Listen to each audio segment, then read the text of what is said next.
जब सुबह दिल्ली के आसमान में सूरज की किरणें धुंध में खो जाती हैं, जब आंखों में जलन और गले में खराश से दिन की शुरुआत होती है, तो समझिए राजधानी फिर से दम घुटने वाले दौर में है। दिवाली के बाद से दिल्ली की हवा लगातार जहरीली होती जा रही है। हर साल की तरह इस बार भी वही कहानी दोहराई जा रही है। बस फर्क इतना है कि इस बार स्थिति और भी खतरनाक हो चुकी है।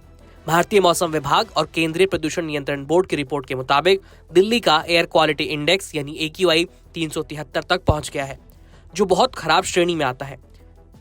पिछले दिन ये आंकड़ा 279 था, यानी महज 24 घंटे में ही हवा की गुणवत्ता में भारी गिरावट दर्ज की गई। दिल्ली में 38 में से 37 मॉनिटरिंग स्टेशनों ने 300 से ज्यादा AQI रिकॉर्ड किया। PM 2.5 का स्तर 184.4 और PM10 का स्तर 301.9 पहुंच गया, जो सीधा सीधा इंसानों के फेफड़ों और दिल पर असर डालता है। नोएडा में AQI 372, गाजियाबाद में 364, ग्रेटर नोएडा में 330, गुरुग्राम में 248 और फरीदाबाद में 166 दर्ज किया गया। मतलब साफ है कि दिल्ली NCR के लगभग हर कोने की हवा अब सेहत के लिए खतरनाक हो चुकी है। 31 अक्टूबर को पूरे दिन राजधानी के ऊपर घनी धुंध की परत छाई रही। दृश्यता इतनी कम थी कि दिन में भी वाहन चालकों को हेडलाइट जलाकर चलना पड़ा। इस बार अक्टूबर की ठंड ने भी पिछले 15 सालों का रिकॉर्ड तोड़ दिया। एक्सपर्ट्स का कहना है कि ठंडी हवाओं और प्रदूषण का ये घातक मिश्रण हवा में मौजूद जहरीले तत्वों को नीचे रोक देता है, यानी हवा स्थिर हो जाती है।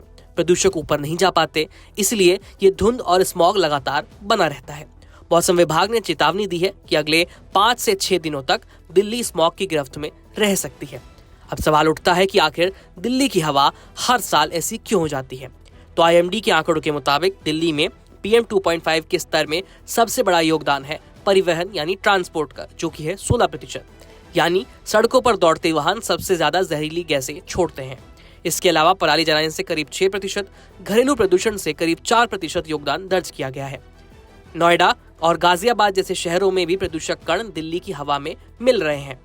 गाजियाबाद से लगभग 10% और नोएडा से 6% तक। पंजाब और हरियाणा में 29 अक्टूबर को ही 293 खेतों में पराली जलाने की घटनाएं दर्ज की गई, जिसने दिल्ली की हवा को और ज्यादा खराब किया। प्रदूषण का सीधा असर अब लोगों के शरीर पर दिखने लगा है। दिल्ली के कई अस्पतालों में सांस की दिक्कत, आंखों में जलन और सीने में जकड़न की शिकायत के मरीज लगातार तेजी से बढ़ रहे हैं। दिल्ली NCR में सर्दी ने पूरी तरह से दस्तक दे दी है। लोग अब स्वेटर, जैकेट और कंबल निकाल चुके हैं। दिन में भी हल्की हल्की ठंडी हवाएं चलने लगी हैं और 2 दिन से धूप नजर नहीं आई है।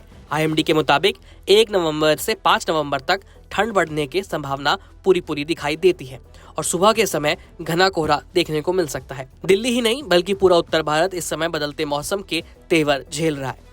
मॉनथा तूफान भले ही कमजोर पड़ चुका है, लेकिन इसका असर यूपी, बिहार, राजस्थान और महाराष्ट्र में साफ दिख रहा है। उत्तर प्रदेश में 30 और 31 अक्टूबर को कानपुर, लखनऊ, उन्नाव समेत कई जिलों में बारिश हुई।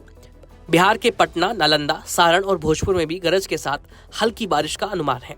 राजस्थान के दक्षिणी हिस्सों और महाराष्ट्र के मराठवाड़ा और कोंकण क्षेत्रों में भी अगले 4 दिनों तक बारिश का अलर्ट जारी किया गया है। बीते 24 घंटे में दिल्ली NCR के कुछ हिस्सों में हल्की फुहार देखने को मिली है। हालांकि इससे तापमान में गिरावट दर्ज की गई है और उम्मीद की जा रही है कि अगर आने वाले दिनों में बारिश तेज होती है या हल्की बारिश होती है तो प्रदूषण का स्तर कुछ कम हो सकता है।